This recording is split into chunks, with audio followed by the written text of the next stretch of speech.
ਹੁਣ ਜਿਹੜੇ ਗੁਰੂ ਜਨ ਹਨ ਸਤਿਪੁਰਖ, ਉਹ ਪਹਿਲਾਂ ਬੰਧਨ ਤੋੜਨ ਵਾਸਤੇ ਕਹਿੰਦੇ ਹਨ ਸੰਸਾਰਿਕ। ਇਸ ਕਾਰਨ ਲੋਕ ਨਾਰਾਜ਼ ਵੀ ਬਹੁਤ ਹੁੰਦੇ ਹਨ ਉਹਨਾਂ 'ਤੇ। ਫਿਰ ਕੋਈ ਭਾਈ ਮੰਝ ਜੀ ਵਰਗਾ ਬੰਧਨ ਤੋੜਨ ਨੂੰ ਤਿਆਰ ਹੁੰਦਾ ਹੈ ਗੁਰੂ ਦੇ ਪ੍ਰੇਮ ਵਿੱਚ।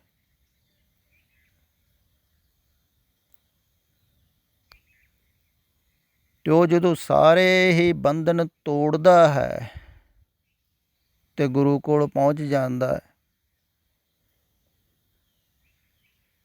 ਅਤੇ ਗੁਰੂ ਫਿਰ ਪਤਾ ਕੀ ਕਹਿੰਦਾ, ਮੰਝ ਗੁਰੂ ਕਾ ਬੋਹਿਥਾ ਜਗ ਲੰਘਣ ਹਾਰ। ਕਹਿੰਦਾ ਤੇਰੇ ਬੰਧਨ ਖੁੱਲ੍ਹ ਗਏ, ਤੂੰ ਹੁਣ ਦਰਿਆ ਦੇ ਵਿੱਚ ਚਲੇ ਗਿਆ। ਹੁਣ ਤੂੰ ਚਾਹਵੇਂ ਤੇ ਹੋਰਾਂ ਨੂੰ ਵੀ ਬਿਠਾ ਸਕਦਾ ਇਸ ਜਹਾਜ਼ ਦੇ ਵਿੱਚ, ਨਾਨਕ ਨਾਮ ਜਹਾਜ਼।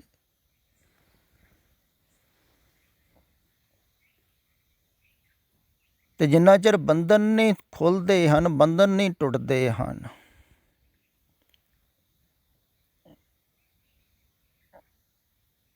ਉਹਨਾਂ ਚਿਰ ਇਸ ਕਿਨਾਰੇ ਤੋਂ ਉਸ ਕਿਨਾਰੇ ਵੱਲ ਨਹੀਂ ਜਾਇਆ ਜਾ ਸਕਦਾ।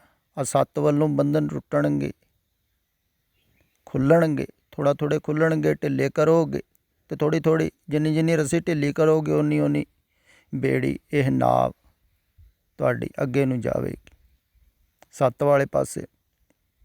ਇਸੇ ਕਰਕੇ ਤਾਂ ਕਿਹਾ ਜਾਂਦਾ ਹੈ ਵੀ ਢਿੱਲੇ ਕਰੋ ਥੋੜ੍ਹੀਆਂ ਰੱਸੀ, ਥੋੜ੍ਹੀਆਂ ਗੰਢਾਂ ਖੋਲ੍ਹੋ, ਹੌਲੀ ਹੌਲੀ ਪਿੱਛੇ ਤੋਂ ਖੋਲ੍ਹੋਗੇ ਤਾਂ ਹੀ ਹੈ ਨਾ।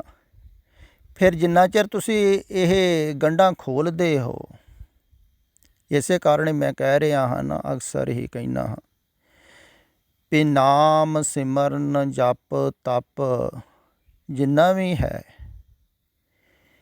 ਇਹਨਾਂ ਦਾ ਉਦੇਸ਼ ਇਹੋ ਹੀ ਹੁੰਦਾ ਹੈ ਵੀ ਪਿੱਛੋਂ ਸੰਸਾਰ ਵਿੱਚੋਂ ਗੰਢਾਂ ਖੋਲ੍ਹਣੀਆਂ।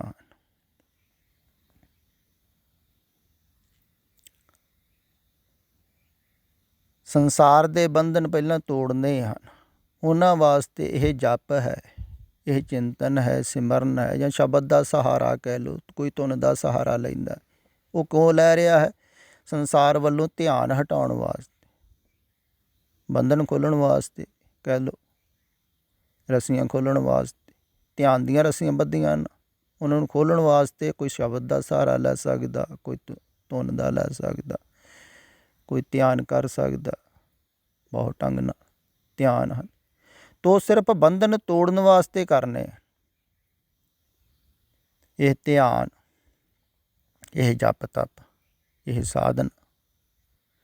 ਅਤੇ ਜਦੋਂ ਬੰਧਨ ਟੁੱਟ ਜਾਂਦੇ ਹਨ, ਫਿਰ ਇਉਂ ਸਮਝ ਲਵੋ ਤੁਸੀਂ, ਜਿਵੇਂ ਅਕਸਰ ਤੁਸੀਂ ਨਾਵ ਚਲਾਉਣ ਵਾਲਿਆਂ ਨੂੰ ਦੇਖਿਆ ਹੋਵੇਗਾ, ਬੇੜੀ ਚਲਾਉਣ ਵਾਲਿਆਂ ਨੂੰ, ਉਹ ਪਹਿਲਾਂ ਕਿਨਾਰੇ ਤੋਂ ਰੱਸੀ ਖੋਲ੍ਹਦੇ ਹਨ, ਖੋਲ੍ਹ ਕੇ ਥੋੜ੍ਹੀ ਦੂਰ ਤੱਕ ਕਿਨਾਰੇ ਤੋਂ ਜਾਣ ਵਾਸਤੇ ਚੱਪੂਆਂ ਦਾ ਪ੍ਰਯੋਗ ਕਰਦੇ ਹਨ, ਚੱਪੂ ਮਾਰਦੇ। ਅਤੇ ਉਸ ਤੋਂ ਬਾਅਦ ਉਹ ਉੱਪਰ ਇੱਕ ਕੱਪੜਾ ਬੰਨ੍ਹ ਲੈਂਦੇ, ਜਿਹਨੂੰ ਪਾਲ ਕਹਿੰਦੇ ਹਨ, ਪਾਲ ਲਾ ਲੈਂਦੇ ਹਨ, ਹਵਾ ਨੂੰ ਖਿਆਲ ਵਿੱਚ ਰੱਖ ਕੇ ਦਿਸ਼ਾ ਨੂੰ। ਫਿਰ ਬੇੜੀ ਆਪਣੇ ਆਪ ਹੀ ਦੂਸਰੇ ਕਿਨਾਰੇ ਵੱਲ ਨੂੰ ਜਾਣ ਲੱਗ ਜਾਂਦੀ ਹੈ। ਉਹ ਹਵਾ ਦੇ ਸਹਾਰੇ, ਹਵਾ ਧੱਕੀ ਜਾਂਦੀ ਹੈ ਅਤੇ ਦੂਸਰੇ ਕਿਨਾਰੇ ਨੂੰ ਤੁਰੀ ਜਾਂਦੀ। ਇਵੇਂ ਹੀ ਸਤਿਪੁਰਖ ਵੀ ਮਲਾਹ ਹੀ ਹਨ, ਇਸ ਕਿਨਾਰੇ ਤੋਂ ਦੂਸਰੇ ਕਿਨਾਰੇ ਲੈ ਕੇ ਜਾਂਦੇ। ਅਤੇ ਉਹ ਵੀ ਇਹੋ ਹੀ ਗੱਲ ਕਹਿੰਦੇ ਹਨ ਵੀ ਜਦੋਂ ਤੁਹਾਡੀਆਂ ਇੱਧਰੋਂ ਰੱਸੀਆਂ ਖੁੱਲ੍ਹ ਗਈਆਂ ਇਸ ਕਿਨਾਰੇ ਤੋਂ, ਫਿਰ ਜਦੋਂ ਸਾਰੀਆਂ ਹੀ ਰੱਸੀਆਂ ਖੁੱਲ੍ਹ ਗਈਆਂ ਅਤੇ ਥੋੜ੍ਹੀ ਦੂਰ ਤੱਕ ਤਾਂ ਚੱਪੂ ਮਾਰਨਾ ਪਵੇਗਾ, ਉਸ ਤੋਂ ਅੱਗੇ ਲੋੜ ਹੀ ਨਹੀਂ ਹੈ ਮਾਰਨ ਦੀ। ਉਸ ਤੋਂ ਅੱਗੇ ਫਿਰ ਪਰਮਾਤਮਾ ਦੀਆਂ ਹਵਾਵਾਂ ਹੀ ਲੈ ਜਾਂਦੀਆਂ, ਸਿਰਫ ਪਾਲ ਖੋਲ੍ਹ ਕੇ ਰੱਖਣ ਦੀ ਲੋੜ ਹੈ। ਅਤੇ ਖਿਆਲ ਰੱਖਣਾ ਪਵੇਗਾ ਵੀ ਸਹੀ ਦਿਸ਼ਾ ਵੱਲ ਪਾਲ ਲੱਗੀ ਰਹੇ। ਇਹ ਨਾ ਹੋਵੇ ਮੁੜ ਕੇ ਫਿਰ ਉਸੇ ਕਿਨਾਰੇ 'ਤੇ ਆ ਲੱਗੇ ਬੇੜੀ। ਕਈਆਂ ਦੀ ਲੱਗ ਵੀ ਜਾਂਦੀ ਹੈ, ਫਿਰ ਵਾਪਸ ਸੰਸਾਰ ਵੱਲ ਤੁਰ ਪੈਂਦੇ ਹਨ। ਪਰ ਜਿਹੜਾ ਵਾਸਤਵਿਕ ਦੇ ਵਿੱਚ ਜਾਣਦਾ ਹੈ ਵੀ ਹੁਣ ਵਾਪਸ ਨਹੀਂ, ਅਤੇ ਉਹ ਪਾਲ ਖੋਲ੍ਹ ਕੇ ਰੱਖਦਾ ਹੈ। ਉਹਨੂੰ ਹੀ ਕਿਹਾ ਸਹਿਜ ਸਮਾਧੀ। ਉਹ ਫਿਰ ਸਹਿਜ ਦੇ ਨਾਲ ਬੈਠ ਜਾਂਦਾ ਹੈ, ਉਹ ਕਰਦਾ ਨਹੀਂ ਹੈ ਕੁਛ ਵੀ।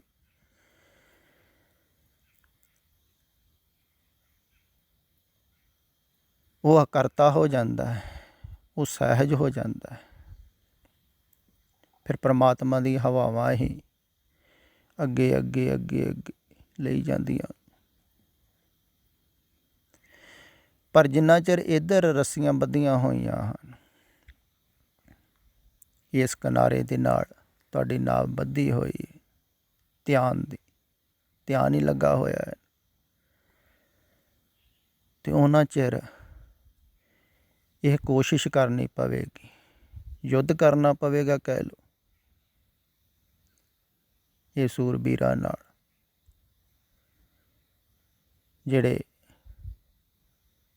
ਇਹ ਕਾਮ ਕ੍ਰੋਧ ਲੋਭ ਮੋਹ ਹੰਕਾਰ ਹਨ।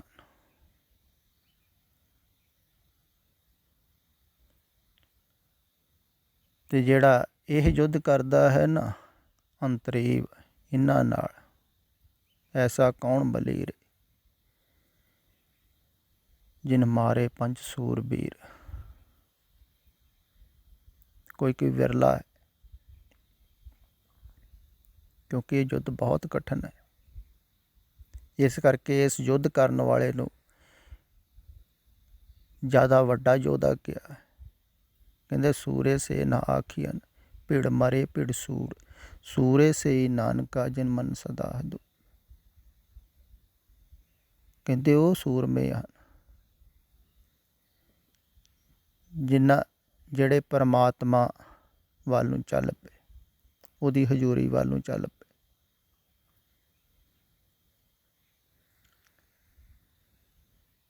ਅਤੇ ਇਹ ਬਹੁਤ ਲੰਬਾ ਯੁੱਧ ਹੈ ਨਾ, ਅਤੇ ਅੰਤਰੀਵ ਹੈ, ਅਤੇ ਐਸੇ ਸੂਰਮੇ ਬਹੁਤ ਹੋਏ ਹਨ।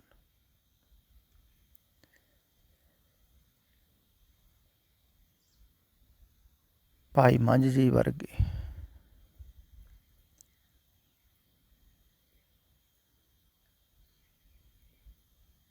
ਜਿਨ੍ਹਾਂ ਨੇ ਇਸ ਕਿਨਾਰੇ ਤੋਂ ਰੱਸੀਆਂ ਖੋਲ੍ਹੀਆਂ। ਇਸੇ ਕਾਰਨ ਹੀ ਖਿਆਲ ਵਿੱਚ ਰੱਖੋ, ਅਕਸਰ ਕਿਹਾ ਜਾਂਦਾ ਹੈ ਵੀ ਸੰਸਾਰ ਵੱਲੋਂ ਧਿਆਨ ਹਟਾਉਣ ਔਖਾ ਲੱਗਦਾ ਹੈ ਬਹੁਤਿਆਂ ਨੂੰ। ਡਰਦੇ ਵੀ ਹਨ ਬਹੁਤ ਲੋਕ।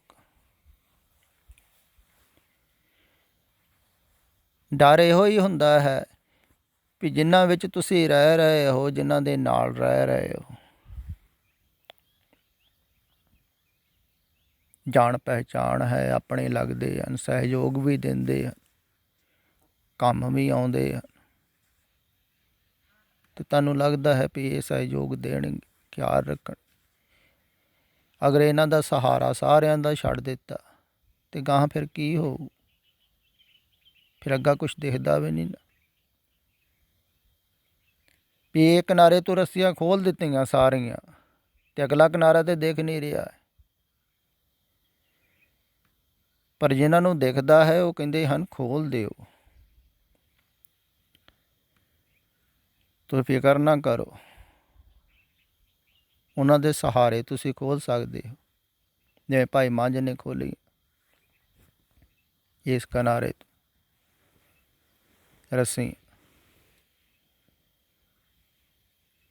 ਅਤੇ ਸੰਸਾਰ ਰੂਪੀ ਕਿਨਾਰੇ ਦੇ ਨਾਲ ਬੰਧੇ ਹੋਏ ਹੋ, ਅਤੇ ਜ਼ਿਆਦਾਤਰ ਲੋਕ ਬੰਧੇ ਹਨ। ਅਤੇ ਜਿਹੜੇ ਬੰਧੇ ਹੋਏ ਹਨ ਉਹ ਹੀ ਬੰਧਿਆਂ ਹੋਇਆਂ ਨੂੰ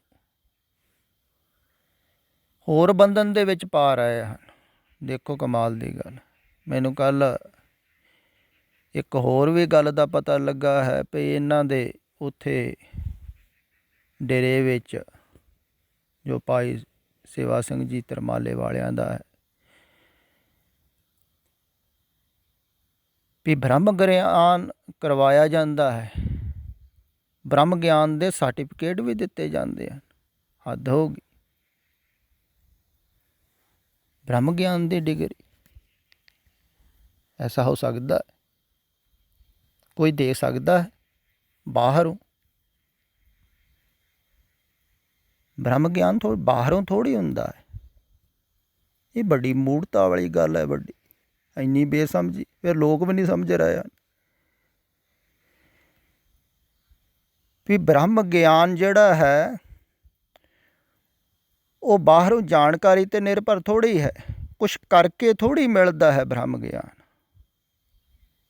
ਅਗਰ ਜਾਣਕਾਰੀ 'ਤੇ ਨਿਰਭਰ ਹੁੰਦਾ ਤਾਂ ਵੱਡੇ ਵੱਡੇ ਪੰਡਿਤ ਹੋਏ ਹਨ, ਵਿਦਵਾਨ ਫਿਲਾਸਫਰ ਹੋਏ ਹਨ, ਉਹਨਾਂ ਨੂੰ ਹੋ ਹੀ ਜਾਂਦਾ।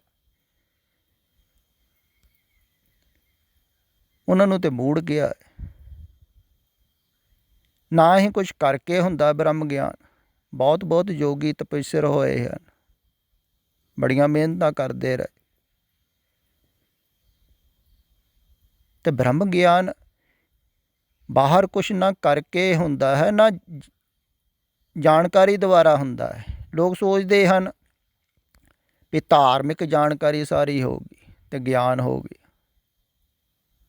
ਨਹੀਂ, ਇਹ ਤਾਂ ਪੜ੍ਹਿਆ ਸੁਣਿਆ ਗਿਆਨ, ਅਤੇ ਪੜ੍ਹੇ ਸੁਣੇ ਗਿਆਨ ਦੇ ਵਿੱਚ ਨਾਲੇ ਆਪ ਡੁੱਬਦੇ ਹਨ, ਨਾਲੇ ਦੂਸਰਿਆਂ ਨੂੰ ਡੁੱਬ ਰਹੇ ਹਨ। ਇਹੋ ਹੀ ਤਾਂ ਵੱਡੀ ਮੂੜਤਾ ਹੈ। ਆਪ ਡੁੱਬੇ ਚਾਹੋ ਵੇਦ ਮੇ, ਚੇਲੇ ਦੀਏ ਬਹਾਏ। ਆਪ ਡੁੱਬ ਗਏ ਗਿਆਨ ਦੇ ਵਿੱਚ ਵਿਦਵਾਨ, ਇਹ ਤੇ ਦੂਸਰਿਆਂ ਨੂੰ ਡੁੱਬ ਰਹੇ ਹਨ। ਬਾਹਰੋਂ ਗਿਆਨ ਥੋੜ੍ਹੀ ਮਿਲਦਾ ਹੈ। ਬ੍ਰਹਮ ਗਿਆਨ ਨੌਲੇਜ 'ਤੇ ਨਿਰਭਰ ਨਹੀਂ ਹੈ, ਖਿਆਲ ਵਿੱਚ ਰੱਖੋ। ਸੰਸਾਰਿਕ ਗਿਆਨ ਨੌਲੇਜ 'ਤੇ ਨਿਰਭਰ ਹੁੰਦਾ ਹੈ, ਬਲਕਿ ਬ੍ਰਹਮ ਗਿਆਨ ਬਿਲਕੁਲ ਉਲਟਾ ਹੈ ਸੰਸਾਰ ਨਾਲੋਂ। ਅਗਰ ਸਮਝੋ ਤੇ ਉਲਟੀ ਦਿਸ਼ਾ ਵੱਲ ਜਾਣਾ ਹੈ ਨਾ, ਇਸ ਕਰਕੇ ਉਲਟਾ ਹੈ। ਇਹ ਜਦੋਂ ਸੰਸਾਰਿਕ ਨੌਲੇਜ ਸਾਰੀ ਹੀ ਖਤਮ ਹੋ ਜਾਂਦੀ ਹੈ,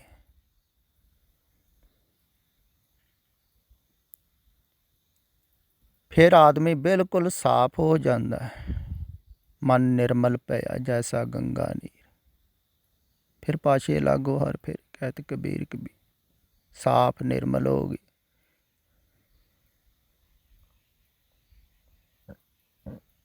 ਤੇ ਨਿਰਮਲ ਕਰਨਾ ਹੈ ਮਨ, ਇਹ ਗਵਾਉਣਾ ਹੈ, ਮਿਟਾਉਣਾ ਹੈ, ਮਿਟਣਾ ਹੈ। ਇਹੋ ਹੀ ਤਾਂ ਕਿਹਾ ਜਾ ਰਿਹਾ। ਗਿਆਨ ਤੇ ਕੁਝ ਹੋਣਾ ਹੈ ਨਾ।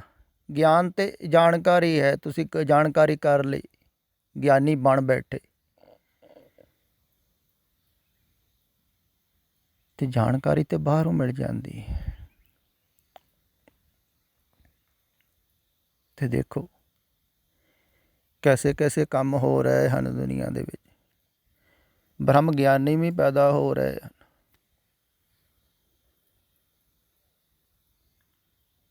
ਤੇ ਬ੍ਰਹਮ ਗਿਆਨ ਨੂੰ ਲੋਕਾਂ ਨੇ ਖੇਲ ਹੀ ਸਮਝ ਲਿਆ ਨਾ। ਇਹੋ ਕਬੀਰ ਜੀ ਕਹਿੰਦੇ ਹਨ, ਲੋਕ ਨ ਰਾਮ ਖਿਲਾਓ ਨਾ ਜਾਣ। ਇਹ ਧਾਰਮਿਕ ਲੋਕ ਖੇਡ ਹੀ ਸਮਝ ਲੈਂਦੇ ਆ। ਤੇ ਬਾਹਰੋਂ ਇਹ ਬ੍ਰਹਮ ਗਿਆਨ ਨਹੀਂ ਹੁੰਦਾ। ਬ੍ਰਹਮ ਗਿਆਨ ਉਦੋਂ ਹੁੰਦਾ ਹੈ ਜਦੋਂ ਬਾਹਰੋਂ ਬਿਲਕੁਲ ਮਿਟ ਜਾਂਦਾ ਹੈ, ਜਦੋਂ ਬਿਲਕੁਲ ਮਿਟ ਜਾਂਦਾ। ਆਪ ਗਵਾਈਏ ਤਾਂ ਸੌ ਪਾਈ, ਅਵਰ ਕੈਸੀ ਚਤਰਾਈ। ਕਹਿੰਦੇ ਚਤਰਾਈ ਦਾ ਅਰਥ ਹੁੰਦਾ ਗਿਆਨ, ਸਮਝ ਨਹੀਂ ਕੰਮ ਆਉਂਦੀ, ਆਪ ਗਵਾਉਣਾ। ਤੇ ਉਦੋਂ ਸੌ ਪਿਆਰਾ ਇਹਨੂੰ ਮਿਲ ਜਾਂਦਾ ਹੈ, ਜਦੋਂ ਉਦੋਂ ਹੀ ਉਹ ਗਿਆਨ ਹੁੰਦਾ ਹੈ। ਭਾਵ ਇਹ ਹੈ ਵੀ ਜਦੋਂ ਬਾਹਰੋਂ ਟੋਟਲੀ ਮਿਟ ਜਾਂਦਾ ਹੈ, ਟੋਟਲ ਧਿਆਨ ਹਟ ਜਾਂਦਾ ਹੈ, ਬੰਧਨ ਛੁੱਟ ਜਾਂਦੇ ਹਨ,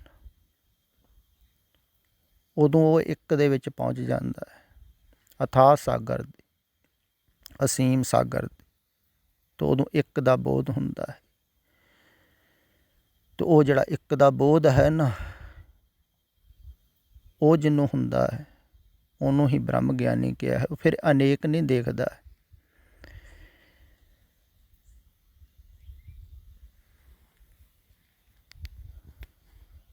ਇਸੇ ਕਾਰਨ ਕਿਹਾ ਹੈ ਨਾ, ਬ੍ਰਹਮ ਗਿਆਨੀ ਬ੍ਰਹਮ ਕਾ ਬੇਤਾ, ਬ੍ਰਹਮ ਗਿਆਨੀ ਏਕ ਸੰਗ ਹਿਤ।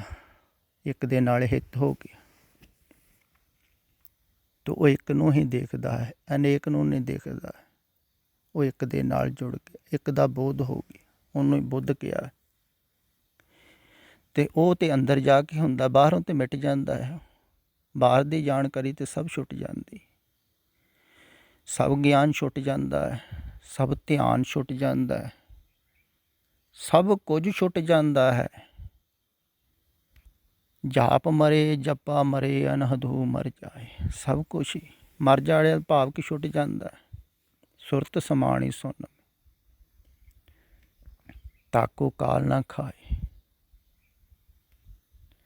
ਅਤੇ ਬ੍ਰਹਮ ਗਿਆਨ ਬਾਹਰ ਸੰਸਾਰ 'ਤੇ ਨਿਰਭਰ ਨਹੀਂ ਹੈ, ਨਾ ਹੀ ਸੰਸਾਰ ਵਿੱਚੋਂ ਮਿਲਦਾ ਹੈ, ਨਾ ਹੀ ਕੋਈ ਦੂਸਰਾ ਦੇ ਸਕਦਾ ਹੈ। ਉਹ ਗਿਆਨ ਤੁਹਾਡੇ ਅੰਦਰ ਹੀ ਹੈ। ਉਸੇ ਗਿਆਨ ਨੂੰ ਕਿਹਾ ਹੈ ਨਾ, ਮੂਲ ਮੰਤਰ ਸਭ ਕੋ ਗਿਆਨ, ਭਾਵ ਕਿ ਉਹ ਮੁੱਢਲਾ ਗਿਆਨ ਸਾਰਿਆਂ ਦੇ ਅੰਦਰ ਹੈ।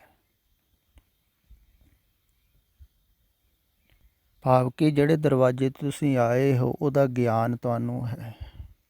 ਜਦੋਂ ਉਸ ਦਰਵਾਜ਼ੇ 'ਤੇ ਤੁਸੀਂ ਪਹੁੰਚੋਗੇ ਅਤੇ ਅੰਦਰ ਪ੍ਰਵੇਸ਼ ਕਰੋਗੇ ਅਤੇ ਤੁਹਾਨੂੰ ਪਤਾ ਲੱਗ ਜਾਵੇਗਾ ਵੀ ਇਹੋ ਸਾਡਾ ਘਰ ਹੈ। ਕਈ ਕਹਿੰਦੇ ਨੇ ਮਿਲ ਜਾਵੇ ਅਤੇ ਪਤਾ ਕਿਵੇਂ ਲੱਗੇਗਾ? ਆਪਣੇ ਘਰ ਦਾ ਪਤਾ ਤੁਹਾਨੂੰ ਲੱਗ ਹੀ ਜਾਵੇਗਾ, ਉਹ ਤੁਹਾਡੇ ਅੰਦਰ ਹੀ।